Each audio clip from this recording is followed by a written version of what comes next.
Hi மக்களே, அம்முக்குட்டி அம்பிக்கை YouTube channel என்போட நம்ம இன்னைக்கு என்ன பார்க்க போறோம்னா, நம்ம கண்ணாசியோட இன்னைக்கோட ப்ரோமோ மக்களை பார்க்க போகிறது.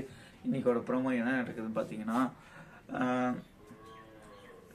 யார் இந்த காவேரி வந்து வெண்ணிலா வீட்டுக்கு கூப்பிட்டு வந்துட்டாங்க மக்களை. போன ப்ரோமோவில் வெண்ணிலா வீட்டுக்கு கூப்பிட்டு வந்தானே வெண்ணிலாவை பார்த்து சூர்யா ஷாக் ஆகிறார் மக்களே. ஷாக் ஆகிட்டு என்னதான் நடந்துச்சு வெண்ணிலாக்கு அப்படின்ட்டு அவங்க தம்பியை கேட்குறாரு மக்கள். யார்? சூர்யாங்க தம்பியை.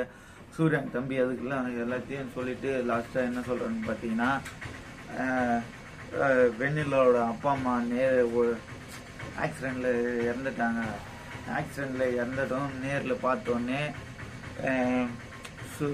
வெண்ணிலாவுக்கு ஒன்றுமே முடியல. அதை கேட்டதோடனே சூர்யா என்ன பண்ணுறாங்க பார்த்தீங்கன்னா, சூர்யா ஓன்னு ஆயிராரு மக்களே. சூர்யா அழுதோடனே சூர்யா அழுதிங்கன்னு அது யார் பார்க்குறான்னு பார்த்தீங்கன்னா வெண்ணிலாவை பார்க்குறாங்க மக்களே. வெண்ணிலாவை ஒரு மாதிரியாக பார்க்குறாங்க மக்களே. பார்த்துட்டு இவங்களுக்கு இதுதான் நிலைமையா, இப்படிதான் ஆச்சான்ட்டு ஒரே சோகமாக இருக்குது மக்களே. அதுக்கப்புறம் என்ன நடக்குதுன்னு தெரில மக்களே. ஏன்னா காவேரி பக்கமா வெண்ணிலா பக்கமா சூர்யா அப்படின்னு என்ன நடக்குதுன்னு கமெண்ட்ல சொல்லுங்க மக்களே. இதுதான் மக்களே, இது மகாநடிதோட ப்ரோமோ இன்னைக்கு. நாளைக்கு ப்ரோமோ நாளைக்கு அப்டேட் பண்ணுறோம் மக்களே. பாய்.